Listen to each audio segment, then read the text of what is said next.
Hey everyone, welcome back to You Are What You Love. I am your host, Marissa Tandon, and my guest today is an incredible voice actor and narrator. You have heard him in some of my work as Callum and Freddy in That Vampire Show. He is also going to be in the upcoming The Last Man Standing, and you've heard his voice in some incredible audiobooks, such as most recently an R.L. Stine Goosebumps book, which is pretty impressive. So, with all the fanfare in order, please welcome Torian Brackett to the show. Hey, what's up? Hello. It's so nice to see your face again and get to hang out in our little Zoom studio. We've spent so much time on the Zoom. I feel like you're a big part of my quarantine of the last 3 years, It's been 4 great. years. Yeah, Yeah. I remember when you first saw this little dungeon of mine. It's kind of part of my character now. Well, dungeon's a great transition. What are we talking about today? What's the thing that changed who you are as a person? D&D! Yeah. Now, for the uneducated, D&D stands for. Dungeons and Dragons, a tabletop RPG role-playing game. I'm actually curious. I think with these, I should be asking people to explain what the actual thing is. Like Dungeons and Dragons, I feel like has become a pretty big staple in media now. Like everyone kind of has a reference point for it. But what would you say Dungeons and Dragons is? Because almost for me, I'm like, oh, I know Stranger Things, I know Critical Role. I've never sat down and played Dungeons and Dragons. So I'm definitely part of the late crowd that Mhm. jumped in the last, like, 5, 6 years because it was that first episode of Stranger Things when I finally started watching it. And those kids were having such a blast rolling those dice, and I was like I was familiar with the game before that, right? And Mhm. I just never gotten a chance to, I had never sought it out, and I kind of was of the mind of like, "Oh, it's like that nerd thing that people do, okay." But I was more of a video game nerd than a board game one. But once I saw that first episode, I was like, "I gotta try this," and I had friends that were already playing or were much more familiar with it than I was. So I reached out, "How do you do this? Do we, like, start a campaign or something?" And, they were more than happy to pull me into the fray. So that was really exciting. I got to make my first character, a ranger, a half-elf ranger, and just go through the motions of that first D&D, session, and it was wild. I did not Yeah. know what was going on at all. So what's involved in, like, a first session? You said something about making a character, it was a half elf ranger.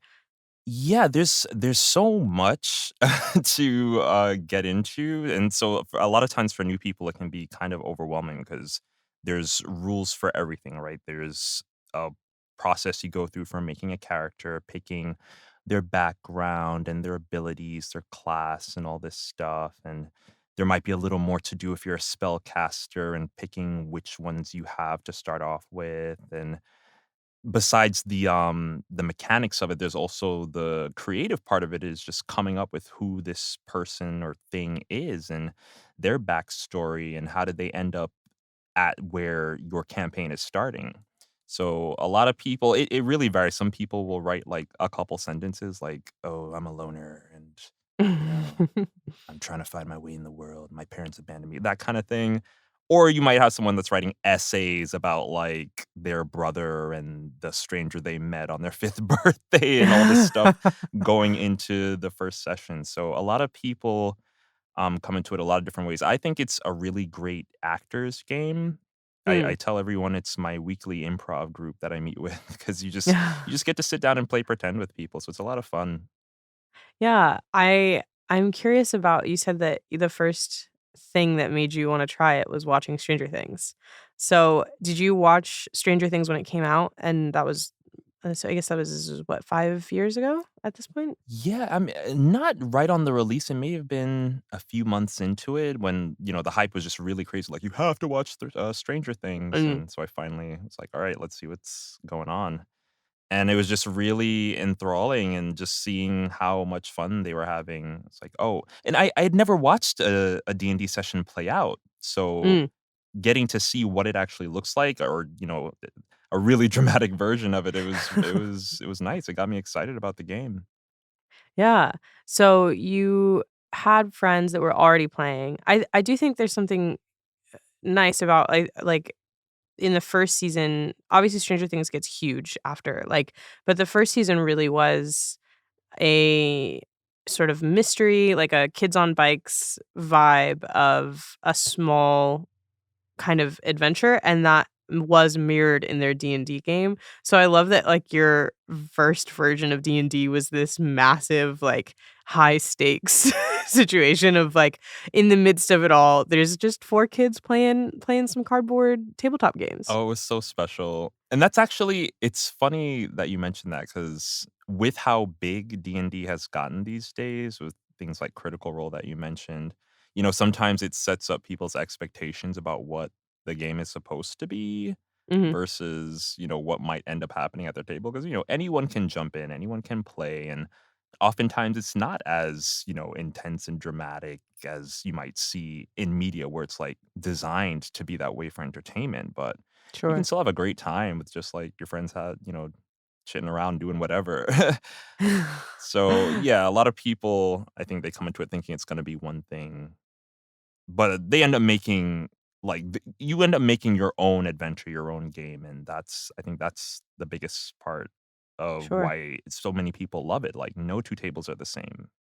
Yeah, I'm curious about that because the thing that you chose as your big thing is this sort of collaborative storytelling adventure where it does come down to who's at the table, what could happen, and it's interesting because I think D&D, like you said, does have a set of rules that every table is following, but depending on who's at the table, it's a totally different story each time.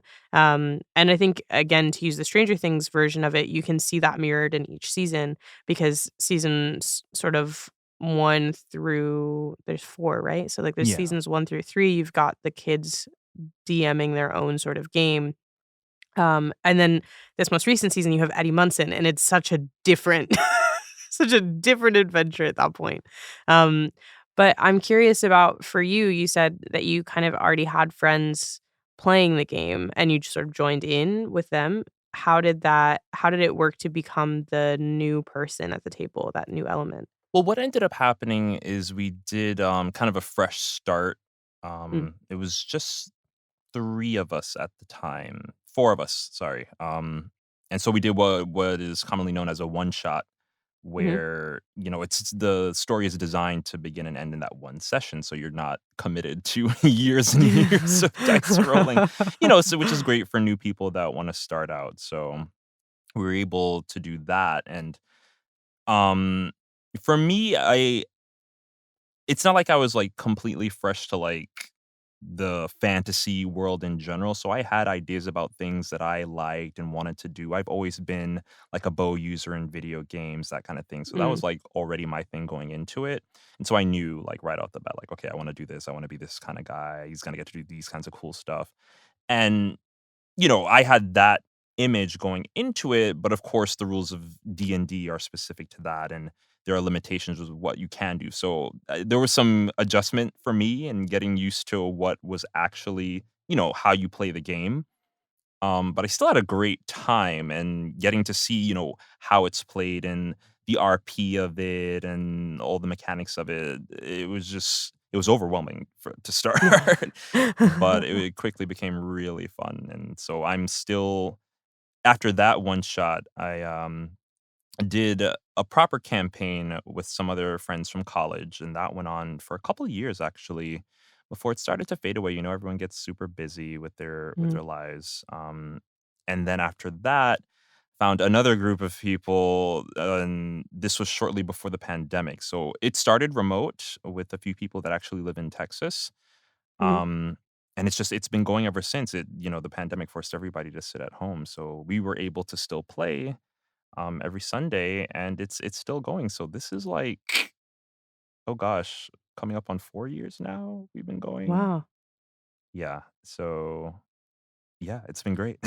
Yeah, yeah, something I was gonna ask you, and you started to maybe sort of answer it already, is what your life looked like when you decided to pick up D&D for the first time. So I this is so I was actually in the middle of a breakup. Um, Classic. Fun times. I was living with, my ex at the time because I had moved in with him, and then we broke up, and then I started this, one I guess that's when I started watching Stranger Things was shortly after that breakup, but Mm. I was still living with him, so it was a really Ooh. unfortunate summer for me just having to be in the same space as this person. So I was trying to find ways to busy myself, and I guess Stranger Things was one of those things which led to D&D. So Mm. it was really great for me at the time to have something to kind of bury myself in and drown myself in. Yeah. Um, and D&D has so many rules and like if you think of like how you would uh adjudicate picking up a boulder or something or trying to push down a door. There are rules for it. You have like a strength score, the door has its own HP. All these things are there for your dungeon master to help them figure out how to, what dice should you roll, what scores should you use. All that stuff is there. And so I spent a lot of time poring over all that stuff. Yeah.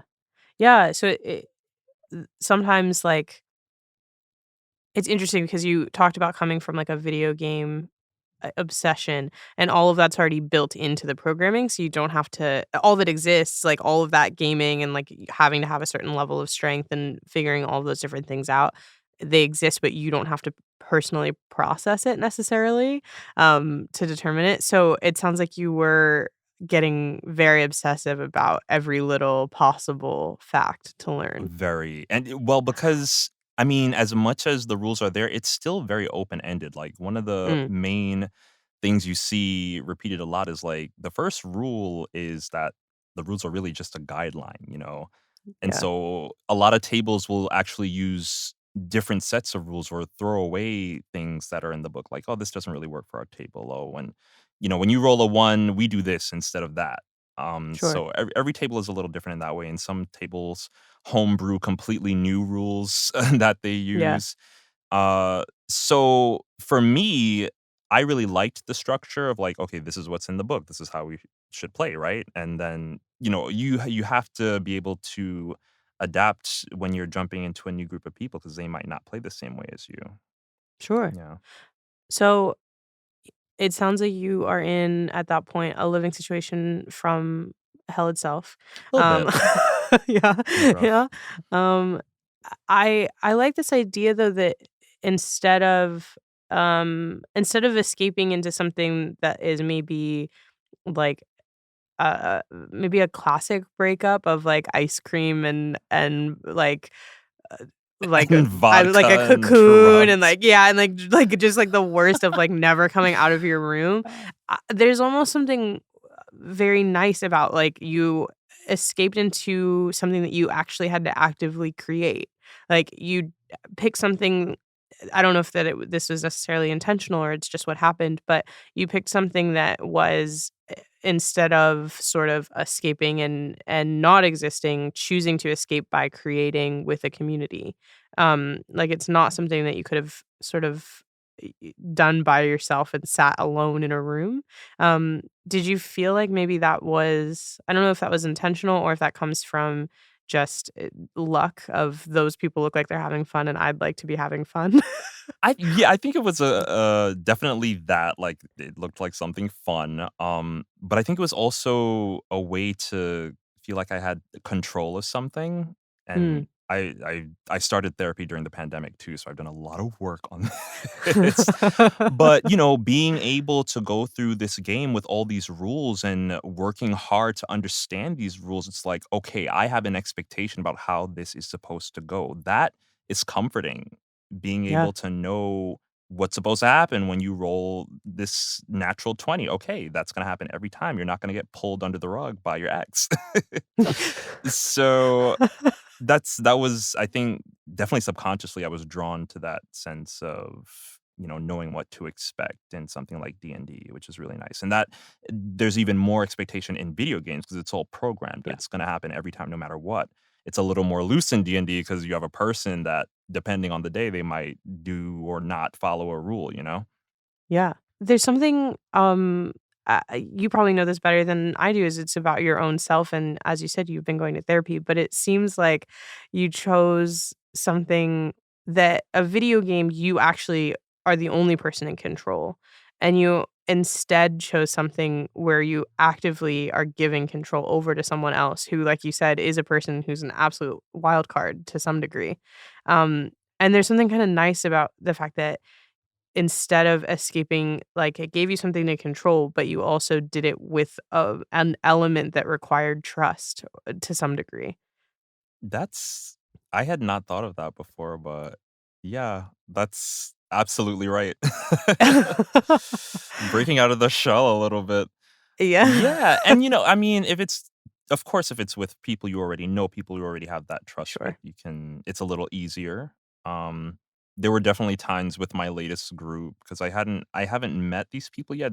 I met them through another mutual friend, and especially the Mm. guy who's the DM, sometimes we'll get to a point where I'm like, "Well, the rules say." And there's a fun little, like, name, like, we call them rules lawyers in D&D because they're Mm. like, "The book says this," but it's like, "Well, this is how we play at our table," so Yeah. it's all in the interest of, like, keeping things consistent and, you wanna be able to know what's coming, but, there's a lot of internet discourse about rules and lawyers. There's a lot. I love a rules lawyer. There's something very funny about, like, someone being so adamant that you're like, "There's a book that we're supposed to be following the rules," and it's like, "Okay, but we're also talking about elves and dragons." I feel like the rules get left at the door sometimes. They really do. It's so funny how dramatic the conversations can get, like, on both sides. Yeah. It's really, like, yeah. You have to be ready for whatever is going on at your table no matter what. You've said a couple of times, like, "Your table, our table, the Mhm. table," and I like it gives sort of Knights of the Round Table vibes of, Mm. like, like, community, of coming back from your own sort of adventures in real life to then recount a new adventure together. Um, and I like it because it's you're talking about kind of doing this over Zoom sometimes, or it sounds like most of the time if it was during the pandemic. But there is this sort of table element of coming to that. How does that work in terms of being in different places, rolling different dice, like building an adventure together in one place? Yeah, I feel like there's so many people that play online these days, and one of the most popular platforms is a website called Roll20. Mhm. And so there's a lot of stuff built into that as far as, you can click on a D20 and it'll roll it for you. You can download art and assets to put on a grid to really immerse yourselves in the adventure. A lot of people are visual in that way. And so a lot of people do play D&D without any of that, and it's known as theater of the mind, where your DM is just describing everything to you and you just play like that. But I definitely prefer having, all the fun stuff to look at. So Roll20 has been great for me in that respect. So in that sense, coming together to our table like that website, once we all log in and the DM starts with his recap, last week, last time, it's really a kind of like, and we're all taking that moment together to just start the evening. It's very, like with, like being on stage, we're about to put on a show. Yeah. Do you guys ever stream, or do you, like, where you actually do have an audience for it now that there's such an appetite for that, it feels like? We don't, no. However, just because I had been doing voice acting and working with audio stuff, I was like, I wanna have something to listen back to, so I started recording the sessions and Mm, editing them, just cutting out, like, space so it flowed, cleanly for the hour or so, yeah. but I'd been doing that for a while, like, maybe since, like, late 2020, I started recording our sessions, and yeah, we had our last session Sunday, and I was recording then too. So, I don't know when that's gonna stop, I'm sure with this move and everything, I might get too busy, but I don't have any plans on stopping anytime soon. Yeah. I I'm curious, when you played for the first time or just maybe after whatever point it was there a specific thing that sort of hooked you in to say, like, "I'm gonna weekly spend hours of my life doing this, Yes, that I have to do hours, it?" Yeah. legit. It's You long. know, it's yeah, what finally I think at that point, there were several, like, highlight moments, things that, you're like, "Damn, I wish that was recorded," you know? Mm. We were in the middle of a tournament arc. Yeah, we arrived at this town where we had some quests to do, but there was a tournament that we got ourselves involved in. Um, and so each of us had to do, like, these one-on-one fights, and my character ended up dying, Oh. the character I was playing at the time. Uh, so leading up to that was when I was like, "Yeah, I wanna start recording these because we were really getting into it, like, we had gotten past the Mhm, point of, like, we don't really know each other, what's going on here, not it's there were a couple of first-timers as well mhm. in the group, so I think we had all kinda hit our groove, and there were just every couple of sessions, it would just be, like, a hilarious moment or a really tender moment, it's like, "I wanna remember these," so I asked everyone, but we were all down, and Yeah. I started recording. Yeah, you said at the beginning of this conversation, like, it's your weekly improv group. And there's something wonderful about that because I think, for people who haven't done improv, you don't realize, like, it can be very intimidating and very scary, and I totally get that, but Oh, it's yeah. also magic when it does work. Like, it Mhm. feels so good when it works. And it sounds like you sort of got that same feeling at the table. Yeah, 100%. Especially with the newer people, seeing them come out of their shells and really get Mm, into their characters, not everyone will do, like, a voice or something, most people at the table, their character is just them, but having done, a couple of campaigns before this, I was like, "Okay, I wanna try to do something." So, my first, character was this gnome. His name was Hinklestone, but I mean, he sounded like this. Unfortunately, Hinkle died in the tournament, and then he was replaced with Reed Quicktoe, who's just this kinda deep, edgy, halfling. So and I think doing that, and having them hear me get into that every week, the actor get into it every week, it mhm. inspired some of them because after some of their characters died and they came back with new ones, they had voices and they had things that they were trying and having a little more fun with and getting more loose with. So I think everybody really inspires everyone at the table in that way. Yeah. Yeah, I think something that I'm curious about when it comes to D&D is that it used to be not even, like, used to be, like, decades ago, like, I would say even just while we were growing up, like, it's not cool, like, it was something that I think recently has become very big in pop culture, but it's still sort of as you're describing, like, you could take that one way, which is the way that you did, which is have fun and enjoy yourself and, like, really let all of your inhibitions go, or for someone else could be like, "It sounds like we're gonna be doing weird voices at a table, talking about, like, Dungeons and Dragon." I don't get it, and I think even the name, like, Dungeons and Dragons, like, it can be sort of this almost just like, "Oh, that's so nerdy, that's so goofy," like, Yeah, there can be a distaste for it. I don't know what was going on in the '80s where it had such a stigma where like society at large was like, this is satanic. They're summoning demons in their basements. All these movies came out, putting it in a bad light. So just the media was not helping.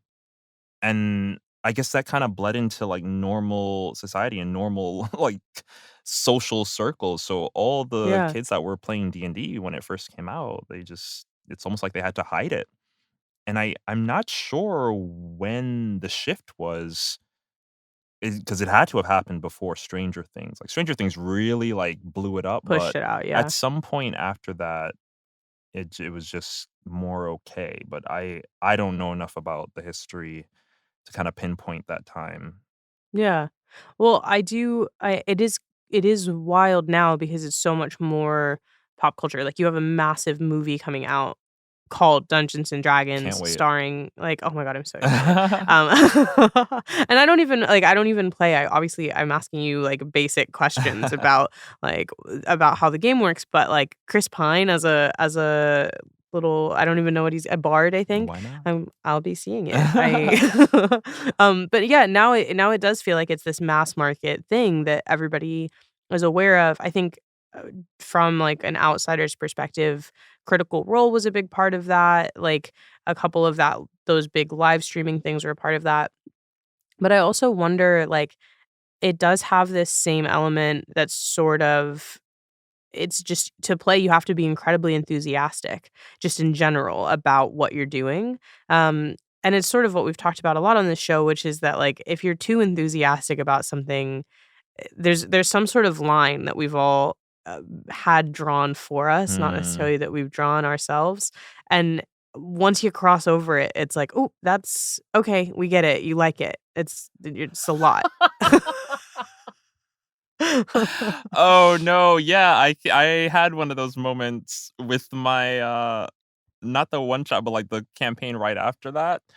So, the game was still pretty new for me, right? And budding rules lawyer Torian was reading the book daily, like, going over and I was playing a bard at the time myself, so one of the things a bard can do is at certain levels, he can pick spells from any class in the game. Okay. So, there's a lot of spells in the game, and so, me wanting to, make the best choice for my group, be the best support I could be, I was looking at every spell and what it does, and, "Okay, how is this gonna vibe with this group? How is this going to help the table if we get into a fight, is which one is gonna be the best?" So, Mhm. I just was doing a lot of reading and learning about the game and trying to, I was excited about it, so I was trying to impart that knowledge onto the rest of my players that were at the table, and not everybody was as into it as I was. Um, and it can get frustrating too, because, like, if you have people of different skill levels or people of different, interests, Mhm. not everybody's going home and looking at their character sheet. People have lives. Yeah, Not yeah. everybody's like you, Torian. Um, so, sometimes it can feel like the game is slowing down because people are still like, "Wait, what does the D20 do?" And Mm. that can be a pain point, and I would always be the person to try to, like, find a solution, like, "Oh, here's this, one-page sheet of all the actions you can take in a turn. Here's, like, this little notebook where all your spells are neatly placed out." I was always trying to do these things, and it always kinda felt like, "Okay, thanks, Torian." You know? So, yeah, I that was a great lesson for me to just, like, you know, read the room in that Mm, sense. Even if I was feeling a certain way about the game, I am at the table that I'm at, and I should kinda, if it's not for me, then I should be honest with myself about that and maybe find another table, but, you yeah. know I love, though, like, that as you described it, it was all things that you were trying to learn to be a better teammate. For sure. Like, it wasn't like, I always think about, the way people talk about, like, Shaq and his free throws, right?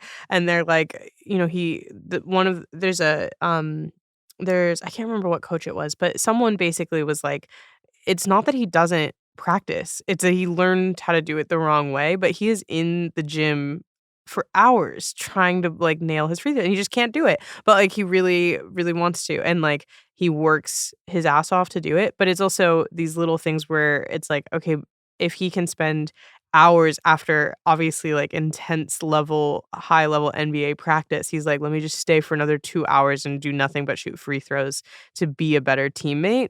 There's, something really special about that, and it just I mean, obviously, you're not playing, like, NBA basketball as you go. Absolutely not. But there's something like certain people have, like, a very specific desire to be good at helping other people around them, and there's something cool about the fact that your, like, obsession came from, you were like, "Okay, well, as a bard, I have this extra ability that nobody else has, and I'm gonna make sure that we make it out alive." And then I there's didn't something want sort of anybody to die. If you die, what next? You have to start over? I could not wrap my head Yeah. around the idea of dying. It was my sole mission to keep people alive in that Yeah. campaign. I like though that there's this element of it that if you are willing to be this rules lawyer and learn as much as possible, you can almost beat the game. Like it's like as opposed to like in a video game, yeah, obviously you die, you respawn and you just keep going until you beat it. Like you said, like you've now spent months like building this character and building this adventure, and if they die, they're dead and you have to just make a new person. Like there's something final about that. And it's yeah, so that I mean, that was my first real campaign, and I really wanted to see that story through with the character I started, and that was kinda where all that effort came from. Like, I didn't want to lose that experience with my first character. Um But yeah, D&D, I don't think it's really a game you can beat per se. Yeah. Like, I think some people do come into it with that mindset, and it can create some tension with them and their dungeon master, and like, how can I game the system and Mm, use these spells this way so that I can skip this puzzle? And it's like, well, let's actually engage with what's going on here. sure. But yeah, for me, I wanted to make sure that my character could see the whole story through, and that however long that was gonna take, I just needed to keep everybody alive. Um, there's something also interesting about, like, levels of levels of excitement and enthusiasm within the group of people who are already doing something that requires a level of excitement and enthusiasm to agree to. Um, because, like, one of the most intimidating things to me about Dungeons& and Dragons is the amount of time that it requires, like, Yeah. you're committing. So, so have you were kinda describing this space of, like, being more enthusiastic than the other people in the group.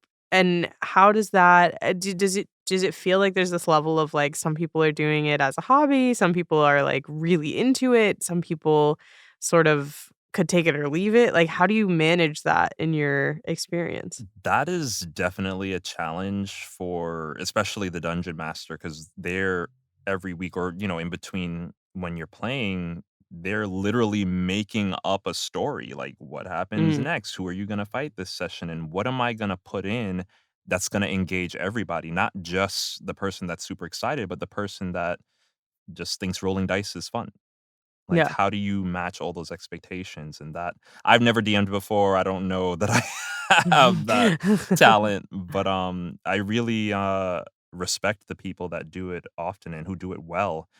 'Cause, if you've got a group that's as varied as my that one was for me, it's a challenge. It's Mm, nice when you can find everybody who plays the same way and has the same expectations, and maybe you have a table of rules lawyers. It's easy to know what they want, right? But yeah, when yeah. everybody is different in that way, it's rough. Mhm. I watched how rough it was. Um, is it would you say that, like, that collaborative storytelling element is what appeals to you the most about the show about not about the show, Mm. about, like, D&D in general and playing, or is there something else that kinda sticks out to you? That's definitely a big part of it. 'Cause, when you write your backstory for your character, you have it stop where the campaign starts, right? So Okay. I would imagine there's some kind of anticipation and excitement about where your story's gonna go as it relates, to the people you're playing with and what you come across in the game. There's something exciting about that mystery. So creating that story with the table is something that was really attractive to me for the game.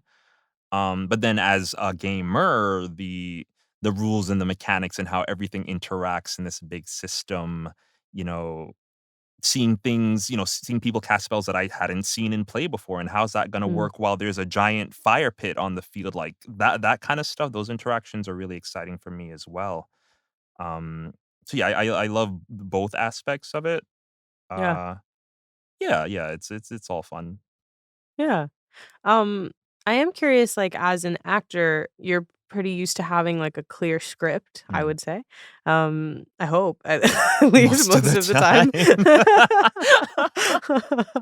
time. But, so you have normally, like, in your sort of typical work, you would have a character that you're building and bringing a lot to, but you have a clear roadmap. And this seems like you've got a little bit you've got more space, like, you're building your own backstory, you're building your own character, and then you're making choices based off of what's given to you, like, from your actor mindset, you called it an actor's game.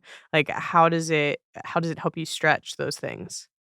Well, that's I guess that's for me, that's what can be so scary about improv for me is that you don't have a clear script. Mhm. So, okay, I don't know what the person across the table is going to give me and how do I respond? And when when you practice, you get more comfortable with that.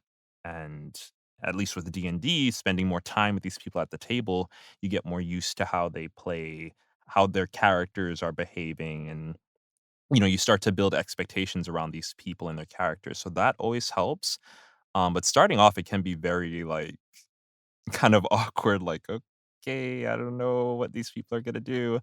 But it's good, especially for actors to be able to stretch those muscles and to go into a situation where there isn't really a clear script and you just have to be willing to give and receive and yes and each other. Like that really keeps your brain sharp so that when you get into a work situation and you're in a session and someone's like, okay, we've got this fork we didn't cast yet. Can you just do 3 different versions of this go? Like now Yeah. you've got a few years of D&D that you can pull from. So it really helps.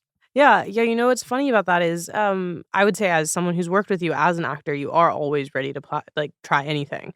And that is something that, like, I really value as someone who's typically got a bit of comedy in what we're working on, like, being able to throw something I think I threw a lot of accent surprises at you while we were recording the Yeah. vampire show. Fun times. And not and no, like, accents, but also someone that had to be bad at them, Yes. and that Yeah. was difficult. Yeah, I'm always very impressed when, like, that one specifically where it was like, "Okay, you're a very incredible actor, you're playing an actor who maybe isn't as incredible, and he's playing a character who who is doing this. Now I want you to switch back and forth." But it is, like, I know I've asked you to do some challenging things in terms of, like, making wild choices on the spot, and you're very good at it. You're very, like, solid at picking those things right off the bat and taking that, and so it's interesting to hear you talk about it in a sense of, like, pulling from D&D and D and pulling from that play. And even I mean, my acting background in general is it's a lot of musical theater, and so between being on stage where if it goes wrong, that's it, between singing, which is one of the more vulnerable things you can do in front of people, you get to a point where you're, like, okay with things not being perfect or it not being right in the moment, and Sure. in a situation like VO where, "Oh, we can just edit that," like, that there's so much freedom in that, like, if it's not Mhm. good, we can just cut it out, so I feel really okay to just try whatever, in Yeah. those contexts, so getting over those insecurities on stage really helped me coming into VO. Yeah. Something I'd love to talk about is you mentioned sort of this being the thing that you were playing all through the pandemic, which I think I've been thinking about it a lot lately of just like how much and how long the pandemic was and how I think everyone had to find something that kept them from losing their mind, like just fully losing it. Um And it sounds like you already sort of had D&D because you had already picked it up in, like, a harder point of your life, but continuing Yeah. continuing to use that, like, how were you dealing with the pandemic? Were you by yourself? Were you, sort of in a situation that was good, bad, indifferent? I mean, no one was in a great place, but So when that started, I was shortly before New York shut down, that was, like, March 14th or so, middle of yeah, you March. guys were, like, the first, I think. Yeah, I was in the middle of a production of a musical, um, and we got cut off on our last weekend. The venue that we were, performing at, they were like, "We're closing down, sorry." and so that was gonna be our closing performance, and I went home on the subway for the last time that like, almost that year, and New York was closed, so, I mean, we all thought like, "Okay, this will be done in a couple months, we'll be back to normal."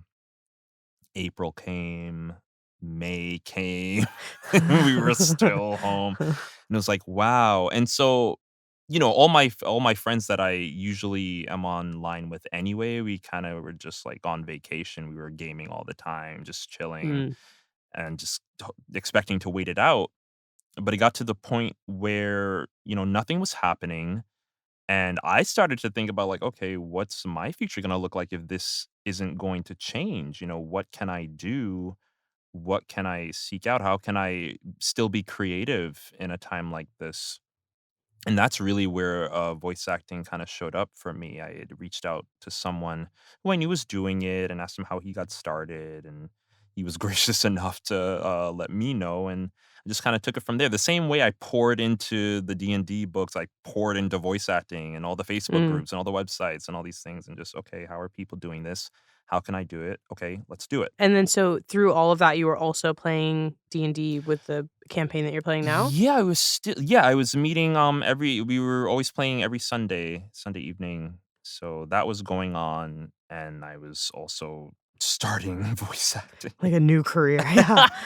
Yeah. Wild. D that is yeah, it's interesting. I would've I don't know, I mean, I suppose just because, you're a very good actor, I never would've guessed that you had just picked it up in during COVID. Well, I have to be honest with myself about that, right? Because as new as I am, I've been, like, acting since like, I picked it up in college, and so I did undergrad from 2009 to 2014, and then I was working shows from, like, 2015 up to the pandemic, so Sure. I'd been doing a lot of acting before I got behind the mic, and, it's really I have to remind myself of that sometimes. My therapist always tells me to remind myself that, "You've been working hard, Torian," and, like, yeah, I've been doing quite a bit before starting this, and so I think that was really helpful for me in achieving some of the things that I have so far and getting to Mhm. work with you and getting to work with R.L. Stein. Like, there's a lot that I did beforehand and a lot that I kinda got over where I could, once I started, I could focus on, like, business things and putting a website together and, other of the all the boring stuff I could really knock out because I was comfortable with the acting to a Yeah. degree. There was stuff I had to learn about being behind the mic, but there was a lot that I started with already, and I'm very grateful Yeah. for that. Yeah, I there's this quote, and I wish I could remember who said it, but basically they were talking about the idea of, like, an overnight success Mm. and how there's no such thing, it's just that you weren't paying attention to all the work that was being done before that. It's like there's a ton of dominoes that were put up before someone's suddenly in 4 movies and a Broadway show and winning Oscar, like, there's years, years, years, years of work before that, Years. and so it's, I think it's always helpful to remember that it's like, yeah, well, sure. Like, I think about it on the writing side where it's like things are working now, but like when you really go back for it, like how long have you been like you've Mhm. been, going through it since high school, middle school. Um just perfecting that craft over and over and over and over again. There's just yeah, there's no such thing as an overnight you woke up one day and you were just an incredible voice actor, Tori, and I don't know what you're talking So about. easy. So simple. Um, yeah, so okay, so would you say that, like, voice acting came from you had some interest in it through D&D at any point, or would you say that it sort of just clicked out of necessity of you can't be on stage anymore? I think the 2 definitely overlap in some ways. I'm trying to think when I started watching Critical Role. It had to have been during the first proper campaign I was doing, um 'cause that group, I mean, everybody was so busy, and there were, like, 8 of us at the table, which Oh, is a lord. pretty large group, for D&D.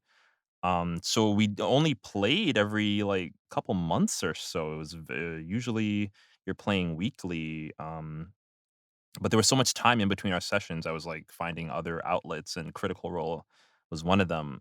So getting to see that group and how these were all like legit voice actors, and at the time, I this was well before the pandemic, right?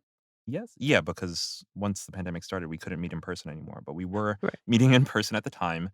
And I got to see all these voice actors, all these famous people, like, in my mind that were voicing characters that I had already interacted with and didn't really know, Mm, who was voicing them. I it wasn't really on my radar for a long time before the pandemic, just kinda in the back of my head, like, "Yeah, these people do this thing." mm, Um, but yeah, seeing the Critical Role team, I think, was huge for me, and seeing that, like, "Oh, look at them and how they interact and how enthusiastic they are about it," and so, yeah, I was willing to try more stuff at my own table, is namely voices and things that yeah. I could, like, keep in my pocket as I go into auditions and sessions, things like that. Yeah, I love there's something very funny, to me and, like, wonderful about, like, you being like, "Okay, I'm gonna put this elf in my pocket for later, someone might need it." Like It's so fun when you can, like, try some foolishness and you're like, "Wait, that's a character. Okay, great. When somebody needs a psychotic elf, I've got one in my Yeah, I've pocket. got Here's mine." You know? Yeah, it's your binder full of D&D Yeah, characters. basically. Oh, well, so I'm curious also about when you did shift to this new team, a new group that's every Sunday, and that being during or starting during the pandemic, did that give you sort of I think one of the things that we were all missing, like, I know for myself, I just lost track of time. Mm. Like, there was no I was like, "I don't know, it could be Tuesday, it could be Saturday." Like, right now, it's the same day that it was yesterday because I'm still inside. So, it doesn't matter, and also I was like, "Oh, I'm watching TV and movies that are streaming, so there's Mm. no it's not like this show comes out on Tuesdays and this show comes out on Fridays, like, I can keep track of my week." There was just this soup, and I even to this day, like, am very bad about remembering, like, a weekend is a weekend, a work week is a work week, and I think that came from that just I don't even like, a gelatinous It version of was time where, like so weird. Right, but it sounds like you did have at least one weekly thing that was changing or breaking up that, like, today is Sunday, I have to get on Zoom. Yeah, it was nice to be able to look forward to that every week because, yeah, aside from whatever else I was filling my days with, they all kinda were the same, right? You were just wake up, maybe you have something to do that day. It wasn't outside, No? but then you go to Yeah. bed and do it all over again, but yeah, it was nice to know that, like, this day at this time, okay, I have these people that I can interact. That was the other thing, like, human interaction. Mm, I had other friends that we would schedule Zoom calls just to, like, check in with each other and see how they were holding up. So things like that I think were really important, and I think I'm really fortunate that was living at home. So my it was my mom and I, or still is my mom and I, so just having someone else in the house, I think, was really nice. mm, As much as, it can be stressful living with a parent, I can't take that for granted that there was someone else throughout that whole pandemic, to interact with. Some people were really just not even a pet. It was yeah, just them. just in a box.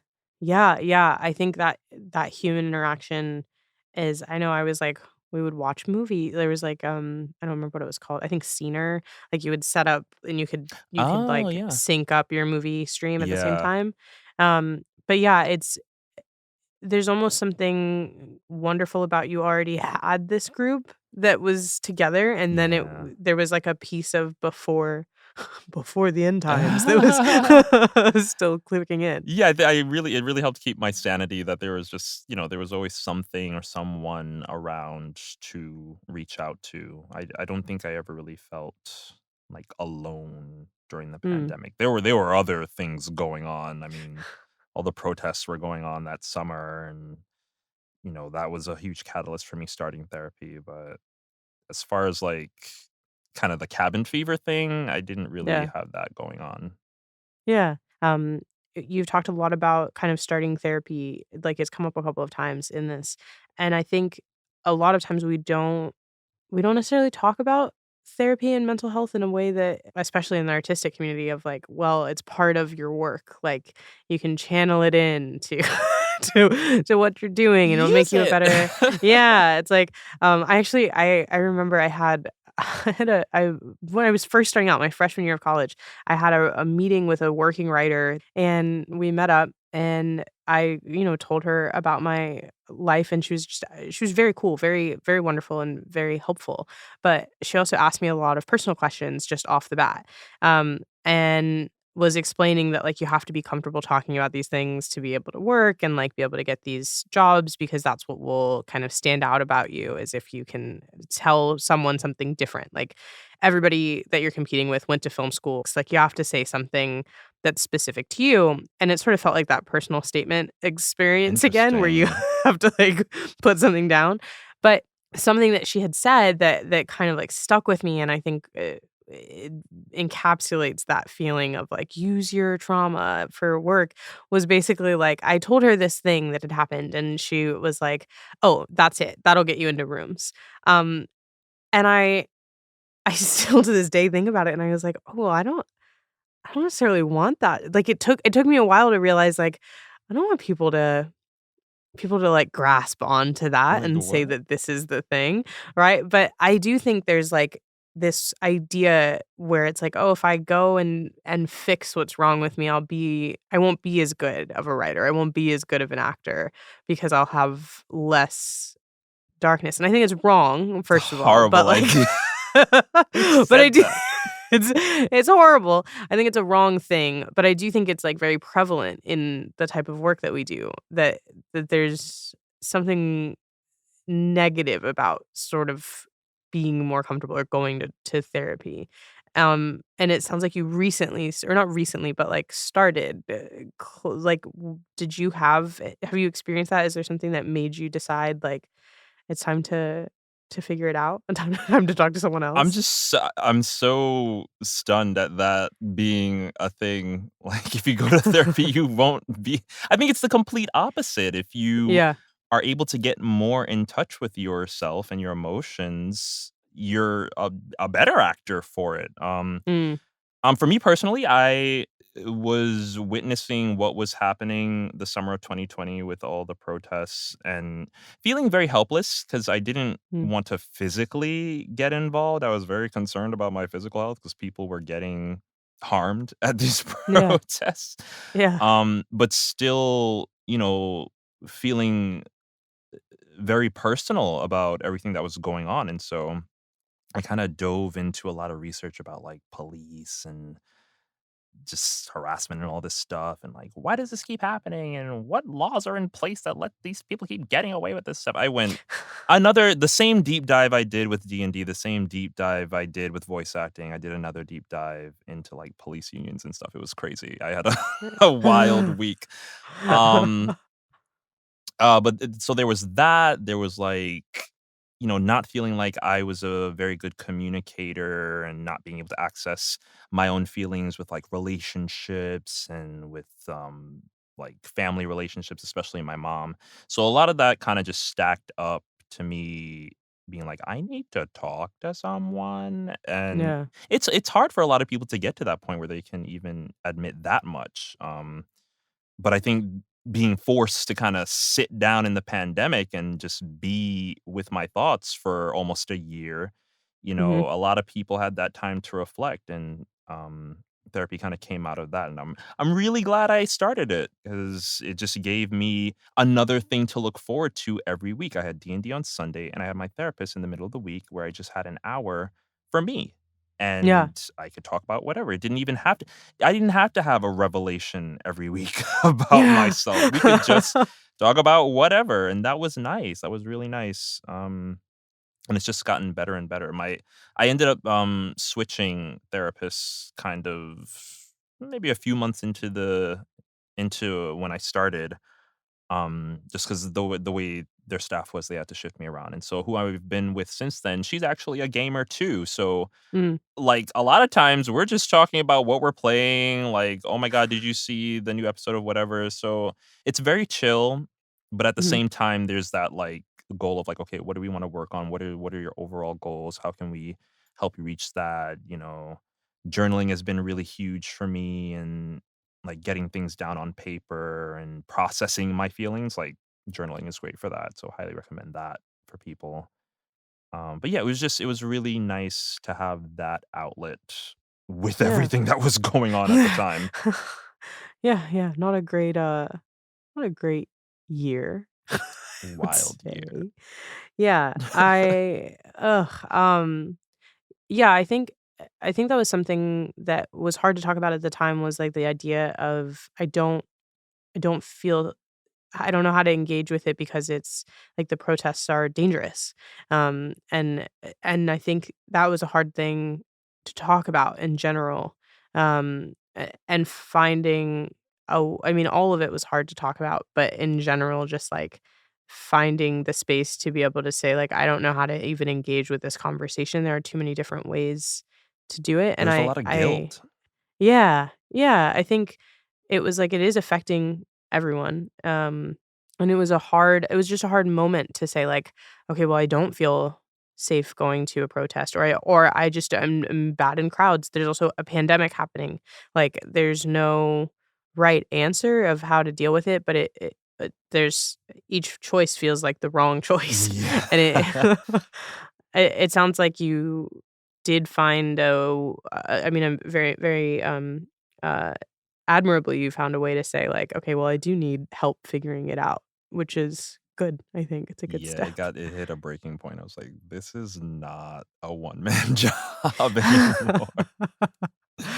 I like that. I don't think yeah, I think, like, the same way we're talking about sort of, like, storytelling and building together and all of that, like, also mental health can be a collaborative Yeah, experience, totally. um, which is good, and I don't think we all I don't think we know that necessarily, like, there's this idea of, like, "Well, it's my problem, like, I'll fix it," and it's like, "Okay, but someone else can help, I promise." And, Like like, there's not, like, things that people aren't, like, broken in that way where there's something to fix, like, Yeah. sometimes you just need to be able to shift your perspective and get a sense of what you went through maybe when you were younger and getting someone to, like, put that mirror up and be like, "Hey, have you looked at it this way?" Like, that might be enough to get you to reflect in a way you haven't before, and just having the power and the knowledge of being like, "Oh, this is what happened. This might be why it happened." Like, getting able to Mm, kinda introspect in that way. I feel like therapy is great for just that. Like, you don't mhm. need someone to, like, "If I say the right things, then you'll be fixed and you won't have to go You're to therapy healed. anymore." It's like a Yeah, yeah. lifelong thing. It's like mental maintenance. Yeah. Yeah, I think it's, there's something, the way you said it earlier, which is, like, it's just you are talking to someone every week. Like, you just it forces you to talk and do something, and there are challenges, like, I think also something that I wish people talked about more was, like, finding the right therapist and going through therapy and finding the right person is not a simple process. It's like Um dating. Yeah. Yeah. Yeah, it's You hard. know? Like, I there's, like, that meme of, like, "Go to therapy," and it's like, "Okay, but it's it's not that simple." Like, there are reasons. Well, it's like, there are reasons that not everyone is doing it, and that's something that I've struggled with personally of, like, still trying to find, like, the right therapist, the Mhm. right person who can connect, um and, like, and that's the other thing is, like, therapists are still people, like, if it's the Right. wrong person, it can make things worse, like, it can make things Yeah. stressful. Yeah. I had been in my sister's ear about it for a while, and I was so happy when she found someone she could, like, connect with. So I was like, "Yes, it's working. Everybody go to therapy." 'Cause she did have to go through a few people, and it's like, you have to be willing to go down that road, and it's not easy, especially if there's, like, a cost involved. Like, I was fortunate enough that I had someone in network, so I Mm. can take entire sessions to just talk about games. It's like, "Oh, I'm not getting a bill for it," but, yeah, you might Yeah. feel pressure to, like, need to get something done because 'cause you're paying the money to talk Yeah. to this person. So I totally get that, you just have to be open to the process. Yeah, yeah, I think it's, like and I guess my thing about it is, like, I do think, I think therapy's great, and I think it also I think both sides of it, like, we should be talking about the benefits of therapy, and we should also, talk about the fact that it's hard to find someone who gives you those same benefits, like, um, because I know for me, it's taken a while to get to the point where I'm like, "Okay, like, just because it's not working out doesn't mean that you're bad at therapy or that, like, you Oh can't god, do," no. you know? Like, What? because it's like those things so I guess, like, we're sharing, why not? Like, Yeah. I'll I'll share. Like, I lost my best friend, about a year and a half ago now, and it's hard to find someone who can like, I was like, I'm very overwhelmed, I don't really know how to handle this, and I don't have the tools for it, and I know that I should be doing something about it, and the one thing that I know I should be probably doing is seeing someone and going to therapy, which makes it a very stressful process, right? Because, like, there's this feeling of there is something that's wrong, there is something that I need help with, and I have to find that person right now or everything's gonna fall apart. Mm. And that going through it with like, with my insurance company, which I'm grateful to have insurance in general and, like, to be able to have that, but going through trying to find someone, also now, like, going through the fact that, like, therapists are so high in demand these days of, like, trying to actually find someone who can do it, and then going to the first one and being like, I'm sure you're great for someone, but this is not working. Like, this is a mess. You are saying things that are just out of pocket and wrong. Like, it's not how I'm processing things. And then going to the next therapist and saying, like, this is how I'm feeling. And then having someone push back and say, I'm sure you're feeling this way. And it's like, no, that's actually Oh, not only no. not how I'm feeling, but I'm, like, pretty upset that you would say that. Like, Having there's to repeat this, that process, yeah. yeah, and just going over. And I think, like, I do wish, like, there was less pressure on the process, like, Mm. I think we've made such a like I said, like, there's such a meme of it, like, there's that whole thing of, like, men will literally overthrow a country instead of going to therapy, and it's like, you know what? I will literally play video games for 6 hours instead of going to therapy because therapy was pretty hard. Same. Yeah. I don't know, I think there's, like, these I wish there was a way to make it feel more accessible for everyone, just to, like, to talk more about the realities of it rather than to, like you said, it's not about, like, fixing yourself. It's not about, like, solving the problem. It's about taking a step to sort of better mental maintenance, Yeah, better you need, mental like, a health and, high like, level asking. view of you, and Yeah. it's hard for you, the subject, to do that about yourself, and so Right. having someone that knows how to guide you to that high level perspective, I think that's what it's done for me anyway. I've Yeah. been able to look at, "Oh, that's why X, Y, and Z," and I just really appreciate that. Oh, Yeah. but then okay, here's how it ties into D&D. Okay. So, like, at least in my experience, and I think a lot of people do this too, is like, especially when you're making your first 1 or 2 characters, they might often be self-inserts in a way, Okay. where, like, you're not experienced with creating, like, crazy imaginative characters, you might just do an elf that looks like you know? "Oh, he's black and he has an afro." Whatever. And the way you go through the game, you might just end up doing a lot of the things that Torian would do, and, it can be therapeutic in that way, it can be cathartic in that way when, your self-insert gets to take down a dragon or Mm. deal with some kind of villain in some way, and, you people end up bringing their outside lives into their characters in some ways, and I think that can be really healing sometimes depending on, especially if the DM is Mm. kinda in on it, they can craft an adventure that can really help people work through their problems. And I mean, yeah, the D&D is used in, like, jails and stuff as, like, rehabilitative, Yeah. therapy, things like that. So That's it's actually really super it's cool. awesome.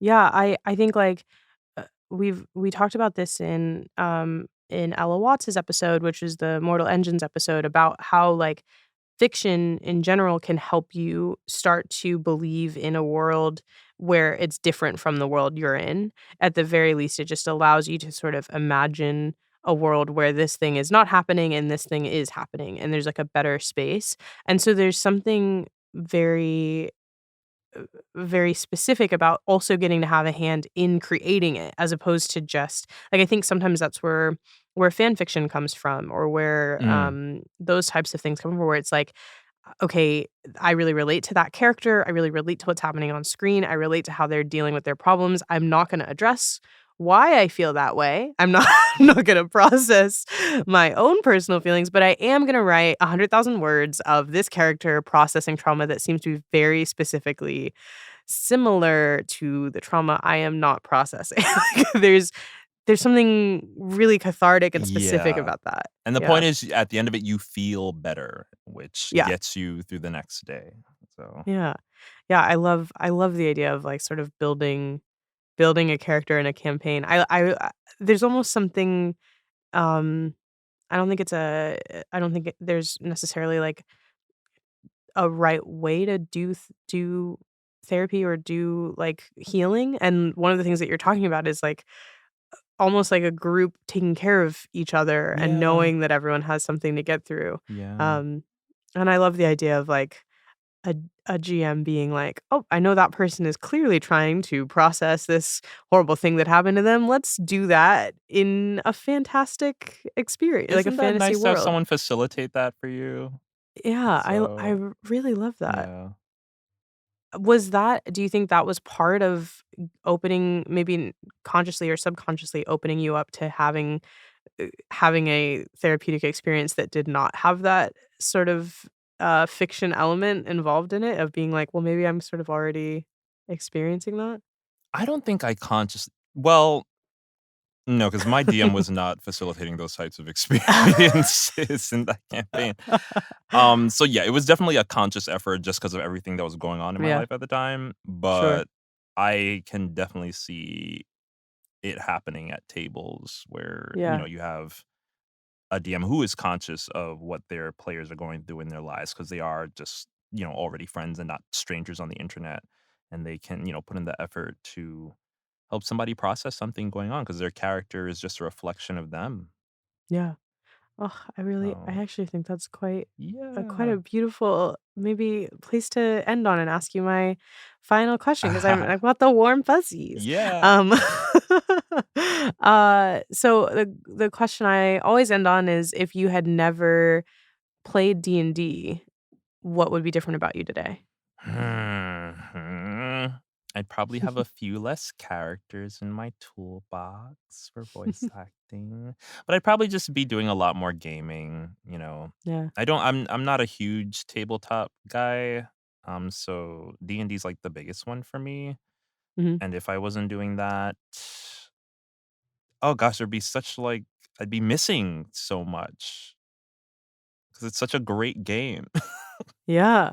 I feel like I might be the same person in a sense, but they're just I've gotten enriched so much by the Mm. game. So it would be unfortunate to not have those experiences. Do you feel like you would have I would say from this conversation, it seems like D&D was there for 2 pretty dramatic points in your life of recovery of both the breakup and through the pandemic. Do you feel like you would have found a different maybe less healthy way of processing those feelings or Probably. It's so funny. I've never spoken about it this way before in relation to those moments. Like they happened and I know they happened when they did, but this was definitely the first time I'm like, "Yeah, that was a rough time, and D&D was there, and all this was going on, and I was D&D was helpful." Yeah. So, I would've yeah, there might have been some unhealthy, coping mechanisms. Who Yeah. knows? Yeah. Well, I think it's nice that instead you sort of found a community that Yeah. builds a story together. And they're everywhere. There's Facebook groups and everything. I've, shared pictures of my characters that I've had drawn, and Mm, everyone's so nice. Like, "Oh my god, you look so cool." Like, that's just how the D&D community is. When they're not arguing about rules lawyers, they're very, fair enough. Yeah. very nice. When they're when they're not upset about whether or not this is acceptable, you can be nice to each other. Well, thank you so much, Torian, for hanging out with me This today. I was had a lot of great. fun. Yeah, I had a great time. Um, well, I'll see you soon. And everybody can listen to Torian in a lot of different places. So Please do. please do. All kinds of books and stuff. Yeah, books and podcasts and voiceover. He's as we said, a man of many voices. I do stuff with my voice. Between now and next Wednesday, if you want to keep in touch, you can follow me on social media at Marissa Kamari, anywhere you get your social media fix. You can also sign up for my newsletter by going to our website, tandonproductions.com, clicking on You Are What You Love, and signing up there. I send out an issue with every episode of this podcast. And we just started a Discord server, so if you want to connect with me, with other listeners, and talk about the types of things that we are talking about on this show, you can join that by clicking on the link in the episode description. Until next Wednesday, I hope you are enjoying what you love.